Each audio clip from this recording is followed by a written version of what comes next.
Thanks very much, Shay. I'm honored for that as well. Thank you and Jody and everybody else who stepped in to pull this together. I'm really glad it worked out that I was going to be sharing the stage tonight with these wonderful folks instead of by myself. A lot of ground to cover, short amount of time. I'm going to talk to you tonight briefly about what's happening to the U.S. military as a result of both of these ongoing, apparently endless occupations. And I want to start, I'm going to read from his own words, a soldier that actually was one of the first people I spoke with that made me aware that there was actually resistance in the military to these occupations. And this is a guy, his name is Eli Wright, and he served over in Iraq from 2004 to 2005. He went over there as a medic because he had the idea that that meant he was actually going to be helping people. Wonder where he got that idea. And he arrived in Ramadi, which is the city nearby where he was going to be based for his time there, and arrived and with another medic was called over to an enemy detainment camp because a prisoner there apparently needed quote-unquote medical assistance. At the entrance to the facility, he was pulled aside by his battalion surgeon and instructed, quote, "Anything that you see in there inside those walls stays in there. You do not talk about any of it after you leave this place." He was taken into a cell that was a dark, damp enclosure of bare concrete cinder block walls with a concrete floor and no lights.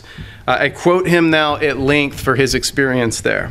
Quote, "It was the scent of blood that hit me immediately on walking in there. It was a sort of old, stale scent that had just permeated that place for a long time. And they walked us inside, and there was this prisoner in there, completely naked except for a small little cloth tied around his waist, and he was standing up on top of a cinder block that was placed on end. They said that he had been there for 3 days. His scabbed hands, tied with zip ties that cut into his wrists, were purple and swollen. This guy had the most confused, glazed look on his face. He was being interrogated by several men who were just grilling him. They said he had been up there for 3 days in this interrogation process. He had not slept. He had been standing on this cinder block for most of the time. They had this bucket of water which they would splash on him whenever he dozed off. They took him off the cinder block, stood him against the wall, and told us to start checking him out. I didn't even know where to begin. He was covered in bruises. His face was all busted up and bleeding.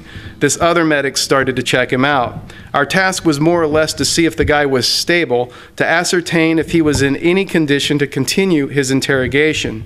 He had cuts on his face, nose, eyebrows, and we started to tape these up, not really doing much, just kind of cleaning and dabbing away blood clots and applying tape. He was complaining of pain on his chest and back. He had a lot of bruising on his ribs, so the medic started to feel his ribs. He pressed on a couple. The guy just screamed in pain and sort of buckled. They picked him up and slammed him back against the wall. The other medic told me to feel his ribs. I verified they were broken. The other medic started feeling around the rest of the area around his ribs to feel if there were any more fractures, and then suddenly he cocked his fist back and punched him right in the broken ribs. The guy just dropped and screamed. I was stunned. It shocked the hell out of me. It was an important moment for me, seeing a medic, a fellow care provider, violate our code of ethics, which is first and foremost to do no harm, and to see one of my own doing that to I guess he was just a prisoner to them, but to me, I didn't see him that way. He was a confused, broken human being.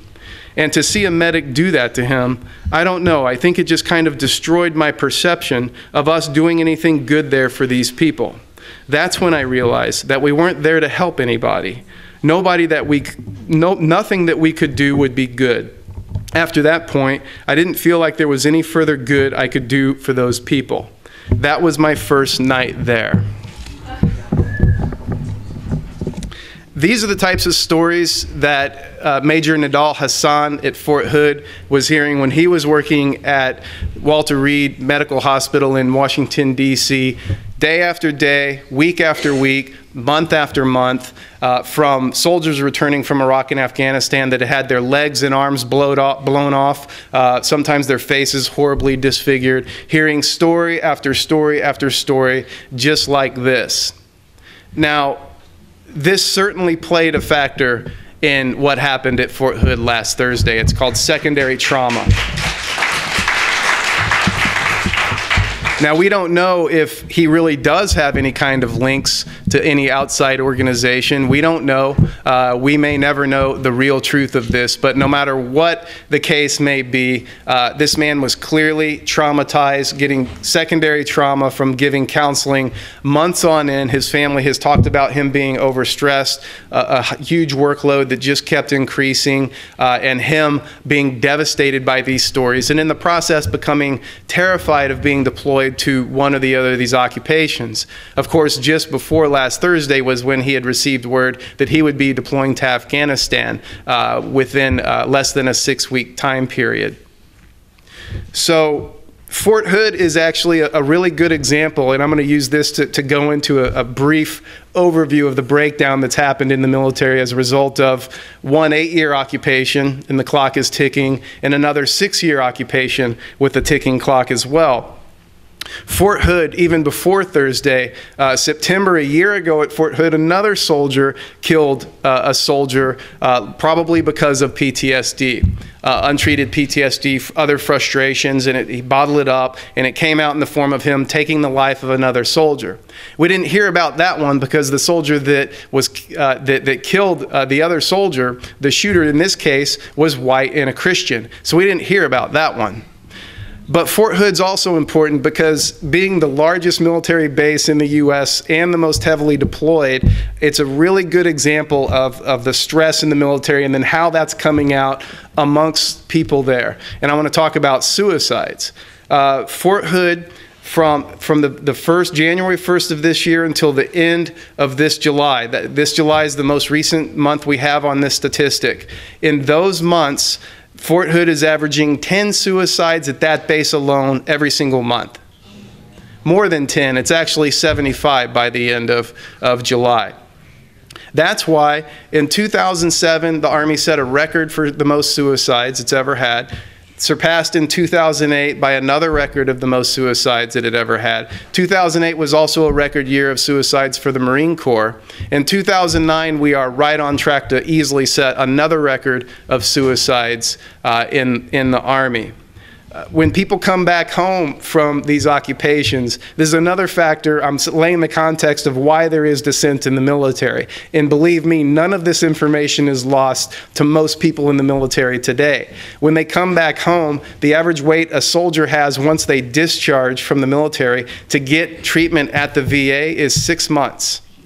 So you come back home, you have severe PTSD, you're not sleeping at night, you're grinding your teeth, you're probably drinking alcoholically, you're using drugs, you're self-medicating on top of what the Army's already given you. You need help, you need therapy, you need to see a counselor. You're going to wait 6 months. That's a short amount of time if you're lucky. If you have a disability and you file a claim for assistance from the VA for that disability, and that claim is denied, and then you appeal that claim, the amount of time you're going to wait is 4.5 years. So that's when the shocking statistics about suicides become a little bit less shocking.